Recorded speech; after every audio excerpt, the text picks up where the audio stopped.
I never thought I would look back on the first year of our marriage and see it for what it really was.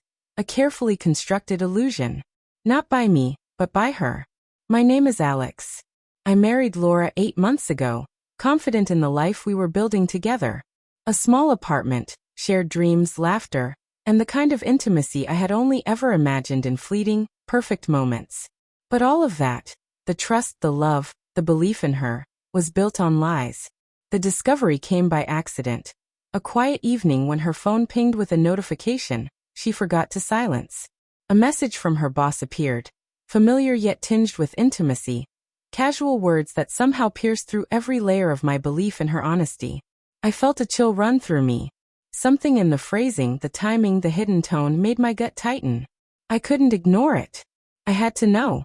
As I dug, the horror unfolded. It wasn't just recent. It had been happening for years. Laura had crafted a life where deceit was routine, where small betrayals grew into habits, and lies extended backward, spanning 12 years, long before we even met. The flirtations, the subtle excuses, the little white lies, they weren't anomalies. They were the pattern, the framework of a hidden life I had never seen. I remember sitting on the couch, frozen, my mind racing to reconcile the woman I married with the one in those messages. Every laugh we shared, every quiet night together, every word she whispered in the dark, I questioned it all. She had hidden this life with precision, making her deception nearly invisible. And yet here it was, glaring, undeniable, and shattering. I did not confront her that night. My emotions were too raw. Instead, I began documenting everything. Screenshots, messages, emails, photos, every piece of evidence meticulously stored. Each detail revealed not just infidelity, but a deliberate pattern of manipulation and concealment. She had treated trust as a disposable item, something to be used when convenient, discarded when it interfered with her desires. I realized I had been living alongside a stranger, someone who had carefully separated her public persona from her private transgressions. The days that followed were filled with quiet observation. I watched her routines, her casual movements around the house, the effortless way she carried on as if nothing had changed. Every laugh, every small touch, every whispered word, I scrutinized. The woman I thought I knew was gone, replaced by someone who had mastered the art of deceit. And yet, she remained unaware that her carefully constructed facade was unraveling. I had to be strategic. Anger alone would not suffice. It would only cloud judgment and risk leaving my life in disarray. Instead, I mapped out everything. Every interaction, every meeting, every subtle manipulation over the years. I traced the web of lies backward, noting patterns, coincidences, and deliberate concealment. 12 years of careful deception couldn't be ignored, and it wouldn't go unanswered. One evening, I confronted her indirectly, asking about a seemingly innocent detail. A meeting with her boss she had described as routine. Her reaction was immediate.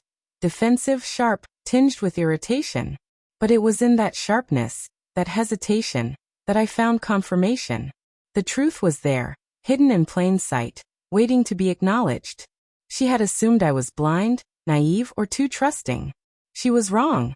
I had saved every piece of evidence, but I didn't overwhelm her immediately. Instead, I allowed her to slip, to reveal more through her nervousness and inconsistency. Each revelation built a clearer picture. Months, years, patterns, intentions. She had made a life of lying, crafting small illusions that snowballed into the massive betrayal that now lay bare before me.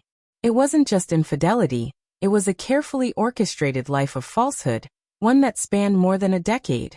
By the time I was ready to confront her fully, I had clarity, focus, and the upper hand. She would no longer dictate the narrative. She had built a world where deceit was her weapon, her shield, and her comfort. But in doing so, she had underestimated the power of discovery, the weight of truth, and the inevitability of exposure. That night, I prepared not just to confront her, but to reclaim my life, my dignity, and the reality that she had tried to rewrite for herself. The confrontation was deliberate. I called Laura into the living room, where I had laid out the evidence, screenshots, messages, emails, photos, and every hidden interaction meticulously documented. She froze the moment she saw the folder. The casual confidence she wore like armor over the years crumbled instantly. For the first time, she realized that the web she had spun so carefully was fully exposed, undeniable, and inescapable. I didn't yell. I didn't beg. I let the evidence speak for itself. Each message, each photo, each timeline was a reflection of her choices, of the betrayal she had carried on for years. The woman I had loved, the partner I had trusted, had been living a parallel life, one built on manipulation and deceit. And now, the reality of her actions faced her directly, without filter, without excuse. You built this world of lies, I said quietly, voice steady. And now you must live in it. The life you chose to create outside of us, it ends here. Her eyes filled with tears, and she tried to speak, but the words faltered. She could not undo what she had done, could not erase 12 years of lies with excuses or apologies. Every attempt to explain only highlighted the depth of her betrayal. I had to protect myself, my future, and my sense of reality. I made it clear, our marriage, as she had manipulated it, could not continue. She would face the consequences of her choices, alone, while I reclaimed my life. Every lie she had spun, every secret she had guarded, had led to this inevitable reckoning. And she would have no one to blame but herself. As she left that night, the weight of her actions etched into her expression. I felt a sense of calm wash over me. The anger, the heartbreak, and the disbelief had transformed into clarity and resolution. Trust, once broken, could never be casually rebuilt, and loyalty, once betrayed, demanded accountability. I had uncovered the truth, faced the betrayal head-on, and ensured that the life I had built on honesty, integrity, and love would no longer be overshadowed by deceit. Laura would always remember that moment. Not because I humiliated her, but because truth has a way of lasting, of leaving scars, and of reshaping lives. 12 years of lies finally revealed, could not be ignored. And for me, that revelation was both an ending and a beginning. The end of illusion, and the beginning of a life free from betrayal.